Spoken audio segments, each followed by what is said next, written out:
পাল্টাপাল্টি হামলা সত্ত্বেও ইরান এবং যুক্তরাষ্ট্রের মধ্যে আবার আলোচনায় বসার একটা পরিবেশ তৈরি হচ্ছে। কিন্তু এই পর্যায়ে যুক্তরাষ্ট্র হরমুজ প্রণালীতে ইরান হামলা চালাবে না এমন একটা অঙ্গীকার চায়। কারণ এই অঙ্গীকার যদি ইরান না দেয়, তাহলে আলোচনার আগেই যুক্তরাষ্ট্রের পরাজয় হবে। যুক্তরাষ্ট্র তখন আর মুখ দেখাতে পারবে না। যেই হরমুজ প্রণালী নিয়ে এত তাদের মাথা ব্যথা, নৌ অবরোধের মতন ঘটনাও ঘটেছে, সেই হরমুজ প্রণালী যদি ইরান নিয়ন্ত্রণ করে এবং যখন তখন হামলা চালায়, তাহলে আর যুক্তরাষ্ট্রের নেতৃত্ব থাকে না। মধ্যপ্রাচ্যের কোনো দেশ আর যুক্তরাষ্ট্রের উপর ভরসা করবে না।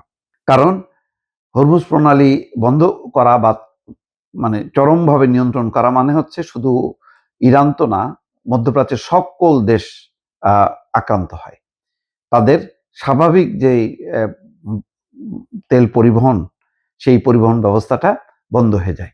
তো সেই কারণে যুক্তরাষ্ট্র এবার আবার আলোচনা শুরুর আগে তেহরানের কাছে অঙ্গীকার চায় যে তারা হরমুজ প্রণালীতে আর হামলা করবে না। এখানে বলা হচ্ছে যে তেহরান ব্যক্তিগতভাবে প্রেসিডেন্ট ডোনাল্ড ট্রাম্পের উপদেষ্টাদের কাছে স্বীকার করেছে যে হরমুজ প্রণালীতে জাহাজে গুলি চালানো একটা ভুল ছিল। তবে ইরানিরা এই ঘটনার জন্য নিজেদের ভেতরে একটা নিয়ন্ত্রণহীন গোষ্ঠীকে দায়ী করছে। আইআরজিসির উপর ইরানের মানে সরকারের কতটা নিয়ন্ত্রণ আছে এটা বলা মুশকিল।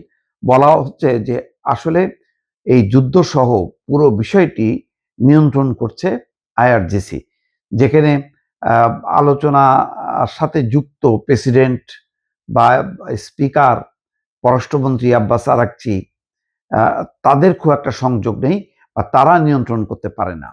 এটা তাদের একটা নিয়ন্ত্রণহীন গোষ্ঠী বলতে আইআরজিসিকে ইঙ্গিত করা হয়েছে যে আইআরজিসি খুব অ্যাগ্রেসিভ। তারা মানে কোনো আলোচনা, সমঝোতা বা ইরান বেকায়দায় পড়বে কিনা এই সবগুলো বিবেচনা না করে তারা গুলি চালায়। তো এখানে বলা হচ্ছে যে জুন মাসে যুক্তরাষ্ট্র এবং ইরানের যুদ্ধবিরতি যে চুক্তি স্বাক্ষর করে তার একটা অংশ ছিল যে বাণিজ্যিক জাহাজগুলোকে নিরাপদে চলাচলের সুযোগ দেবে ইরান। কিন্তু সেটি কোনো কোনো ক্ষেত্রে লঙ্ঘন হচ্ছে বলেই এই মাঝখানে কয়েকদিন পাল্টাপাল্টি হামলা হয়েছে। বিবিসি যুক্তরাষ্ট্র ভিত্তিক অংশীদার সিবিএস নিউজকে জ্যেষ্ঠ মার্কিন কর্মকর্তারা বলেছেন, কট্টরপন্থীদের একটি পথভ্রষ্ট গোষ্ঠী বাণিজ্যিক জাহাজে গুলি চালিয়ে আলোচনাকে ভেস্তে দেওয়ার চেষ্টা করেছিল বলে ইরান জানিয়েছে। অর্থাৎ তাদের লক্ষ্য হচ্ছে এই জাহাজে গুলি করলেই আমেরিকা হামলা চালাবে এবং আলোচনা ভেস্তে যাবে। এই আলোচনা ভেস্তে দেওয়ার যেমন ইসরায়েলের শাসক গোষ্ঠীদের চেষ্টা আছে, তেমনি ইরানের ভেতর একটা উগ্রবাদী গোষ্ঠীরও সেই চেষ্টাটা আছে।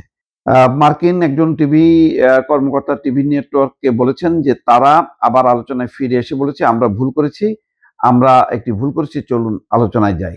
তো যাই হোক, বোঝা যাচ্ছে যে এই ধরনের মানে হামলার চালানোর পক্ষপাতী না ইরান সরকার। তারা চায় যে দ্রুত যুক্তরাষ্ট্রের সাথে চুক্তি করে তারা তাদের সম্পদ ফিরিয়ে আনা, তাদের নিষেধাজ্ঞা প্রত্যাহার করা, নতুবা ইরানের অর্থনৈতিক অবস্থা দিনকে দিন করুণ হয়ে যাচ্ছে। আর যত যাই বলা হোক না কেন, অব্যাহতভাবে যদি আমেরিকা হামলা চালাতে থাকে তাহলে ইরানের মানে মাথা তুলে দাঁড়ানোর ক্ষমতা আস্তে আস্তে কমে যাবে। সেটা ইরানের জন্য, ইরানের সরকারের জন্য যেমন ইরানের জনগণের জন্য একটা বিপর্যয় হবে দর্শক।